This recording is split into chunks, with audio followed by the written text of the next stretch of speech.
ले जाना है, जिम्मेदारी निभाना है हम लोग को। जिस तरीके से हम लोग दीनी उमूर को लेकर के जिम्मेदारी निभाते हैं, तो उसी तरीके से ये भी एक अहम मसला है। वरना जमहूरियत बाकी रहेगी तो अपने दिन पर अमल भी आदमी कर सकता है, तो जमहूरियत नहीं रहेगी तो फिर बहुत सारी अड़चनें आ जाती हैं भाई। तो बहरहाल एक बार फिर अवार्ड साहब का हम लोग शुक्रिया अदा करते हैं और अपनी हिमायत की वकायद का हम लोग ऐलान भी करते हैं, और इस दुआ के साथ में कि अल्लाह रब्बुल इज़्ज़त हमारे मुमरा के लिए इस शख्स को बाकी रखे, इस शख्स को ताकत दे, इस शख्स को हौसला दे, हिम्मत दे, और इस शख्स को हमारे यहाँ से, हमारे हल्के से कामयाब बना करके लाए, जो मुल्क के तई और कौम के तई और पूरे इंसानियत के तई जो है खैर और भलाई का जरिया बनाए। बातें आ गई हैं, इलेक्शन का ज़माना है और प्रचार का दौर चल रहा है, आने जाने का सिलसिला लगा हुआ है, मुख्तलिफ पार्टियों के कैंडिडेट आ रहे हैं, जा रहे हैं। बट मैं समझता हूँ जैसे एक रेनिंग फ्रॉक, बरसाती मेढक की तरह कुछ लोग अभी नजर आ रहे हैं और उसके बाद वो ज़ेरे ज़मीन हो जाएंगे, यानी ज़मीन के नीचे वो कीचड़ में चले जाएंगे। बट कुछ लोग ऐसे होते हैं जो ज़मीनी हकीकतों में दिखते हैं, अपने काम के हवाले से जाने जाते हैं।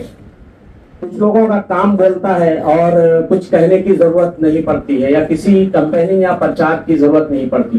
तो मैं तो समझता हूँ कि अवार्ड साहब को आए ना आए, अभी जैसे शमीम साहब ने कहा कि कुछ लोग दिलों में बसते हैं, तो दिलों में बसने वाले आए ना आए, उनको आने की जरूरत भी नहीं है। हम लोगों का जो काम है वो खामोश तरीके से हम लोग अपना काम कर रहे हैं, और आज से नहीं, आपके किसी भी कैंडिडेट या किसी भी नेता के बगैर कहे हम लोग अपना काम अंजाम देना बहुत पहले से शुरू कर दिए हैं। जब से इलेक्शन का दौर शुरू हुआ हम लोग मुख्तलिफ जलसों में जाते हैं, मैं आपको बताऊं ऑल इंडिया कॉन्फ्रेंसों में जाते हैं और मुख्तलिफ मसाजिद में जाते हैं, पूरे मुंबई की मस्जिदों में अल्हम्दुलिल्लाह घूमते हैं हम लोग। और खामोश पैगाम हम किसी का नाम लेके तो नहीं कह सकते मेंबर से कि भाई किसी पार्टी की हिमायत, लेकिन खामोशी के साथ इशारे की जबान में हम लोग बहुत कुछ बोल जाते हैं कि देखिए फिरका परस्ती का एक माहौल जो बनाया गया है पिछले कुछ सालों से, ऐसे में अगर हम लोग अभी नहीं जागे तो फिर बहुत देर हो जाएगी। महाराष्ट्र को भी लोग फिरका वारियत की आग में झोंकना चाहते हैं, बिलखुसूस मुंबई पे निगाह है और सबसे ज्यादा मुंब्रा पे निगाह है। तो इसलिए अब आप खुद फैसला करो, हम किसी का नाम नहीं लेने वाले, हम किसी लीडर का नाम नहीं लेते, किसी पार्टी का नाम नहीं लेते, फैसला आपको करना है। तो लोग समझ जाते हैं, इशारे की जबान वो ज्यादा कारगर होती है और हम लोग नाम नहीं ले सकते। और मैं आपको बताऊं कितनी बेचैनी के साथ हम लोग इंतजार कर रहे हैं। मेरे घर में 5 वोट है शमीम साहब, वो 5 पर्ची हमने आज से 3 दिन पहले बनवा के और हमने जेब में रखा हुआ है। लड़का हमारा वो MS कर रहा है औरंगाबाद में, हमने कहा कि बेटा तू भी आ जा, बोला पापा छुट्टी नहीं है। मैंने कहा देखिए एक वोट बहुत कीमती है, इसलिए कि हमारे साहब का मामला है, तो तेरी पढ़ाई 1-2 दिन होगी नुकसान, लेकिन तू आ जा और भाड़ा किराया की फिक्र मत कर, वो हम देख लेंगे। तो कहने का मतलब ये है कि अल्हम्दुलिल्लाह जितने लोग हैं वो सारे इतने एक्साइटेड हैं कि जैसे हमारे घर का कोई आदमी इलेक्शन में खड़ा हो और वो 20 तारीख कब आएगी और सवेरे हमको बटन दबाना है। छुट्टी का भी ऐलान कर दिया गया है अल्हम्दुलिल्लाह। हमारा हाई कमान, हमारे मैनेजर साहब वो पहले से इशारा कर चुके हैं, कुछ कहने सुनने की जरूरत नहीं है। और जहां भी हम लोग जाते हैं वो अपना पैगाम हम सुनाते जाते हैं, और हमें सड़क पे आकर के बहरहाल हम लोग हो हाथ नहीं कर सकते और बहुत ज्यादा रैलियों में हम नहीं आ सकते, लेकिन अल्हम्दुलिल्लाह हम अपना काम कर रहे हैं। और अब आप भी समझ सकते हैं कि हमने इशारे की जबान में आपको सब कुछ बता दिया है, कुछ कहने सुनने की कोई जरूरत इंशाल्लाह नहीं है। बस हम सबकी दुआएं आपके साथ हैं। कुछ मसाइल हैं वो हमारे टोरेंट का मसला आ ही गया है, थोड़ा सा जो अपना अस्पताल का मामला है, थोड़ा सा इलाज मुआवजे के लिए भी, तो जरा जो मशीनरी या डॉक्टर्स जिस तरह होना चाहिए थोड़ा सा अभी उस पे भी जो आपके उसमें बहुत ज्यादा अभी तो फैसिलिटी जहां तक मैं समझता हूं जो एक होना चाहिए, जैसे बहुत सारी चीजों के लिए चेकअप वगैरह के लिए जाते हैं तो बहरहाल नहीं मिल पाती है फैसिलिटी, तो थोड़ा सा उसके और ज्यादा जो है वो तो थोड़ा सा हम लोगों के लिए उलमाए किराम के जेब पे भी बोझ कम होगा थोड़ा सा, तो इंशाल्लाह ये सारे मसाइल हल हो जाएंगे। ये कोई बड़ा मसला नहीं। जब मुंब्रा के इतने सारे मसाइल हल हो गए तो ये टोरेंट है और हॉस्पिटल है, इंशाल्लाह ये आपके लिए कोई बड़ी बात नहीं। बस ये मरहला पार हो जाए, हम सब दुआ करते हैं और उसके बाद जो है वो होता रहेगा इंशाल्लाह। मतलब तादाद बड़ी हुई है, क्योंकि मैं बहुत दिनों से रास्ते में नहीं था। 2000 तालिब इल्म यहाँ पे तालीम हासिल करते हैं, ये बहुत ही खुशनसीबी की बात है हम सबके लिए। रही बात शेख ने कहा ताउन और मदद की, तो इंशाअल्लाह ताला आप लोग दुआ करें।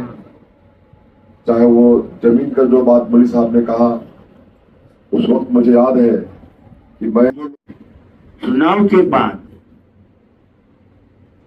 1-2 महीने में जितने भी मीटर्स लगे हैं पहले उसको निकाल डालेंगे, नए मीटर्स चालू करेंगे और उनका जो एग्रीमेंट है उसका रिस्ट्रक्चरिंग करना पड़ेगा। लेकिन हमको पड़ेगा, गरीब आदमी के जेब को वजन नहीं पड़ेगा। ये काम हम आने वाले 1-2 महीने में चुनाव के बाद तुरंत कर देंगे, ये मैं आपको वादा देता हूं। बाकी तो बोलने जैसा कुछ है नहीं। मुमरा में अब मेरे खिलाफ बोलने वाले के पास एक ही मुद्दा है, टोरेंट। बाकी तो मुद्दे कुछ रहे ही नहीं उनके पास। कत्ल खाने का मुद्दा था तो कत्ल खाना पास हुआ, इधर के उम्मीदवार ने जाके मुख्यमंत्री से बोला कि उसको जरा रख दो फाइल बाजू में, तो अभी वो फाइल बाजू में है। इधर का एक ग्राउंड पास हुआ, हम यहाँ का उम्मीदवार जाके मुख्यमंत्री को बोल के आया वो भी फाइल साइड में रख दो, तो वो भी फाइल साइड में गई। चुनाव के बाद 2-3 दिन में निकल जाएगी, तो इससे कोई फर्क नहीं गिरता है।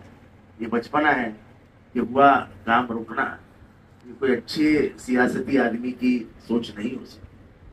इसलिए ज्यादा कुछ नहीं बात करूंगा। आपकी दुआएं मुझे चाहिए, आपका साथ मुझे चाहिए।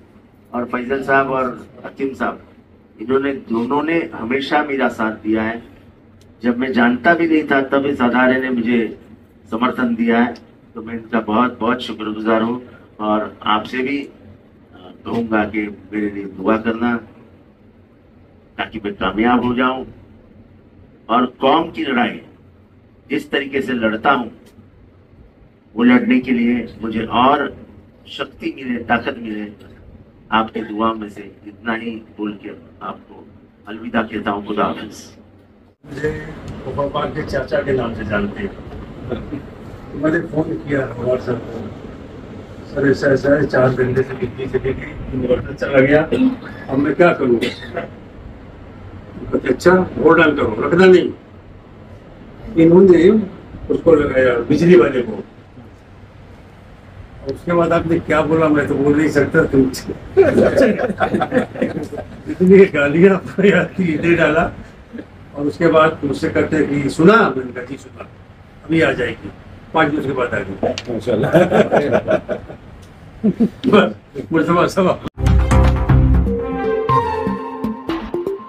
मेरा न्यूज़ को लाइक करें, सब्सक्राइब करें और बेल आइकन दबाना ना भूलें।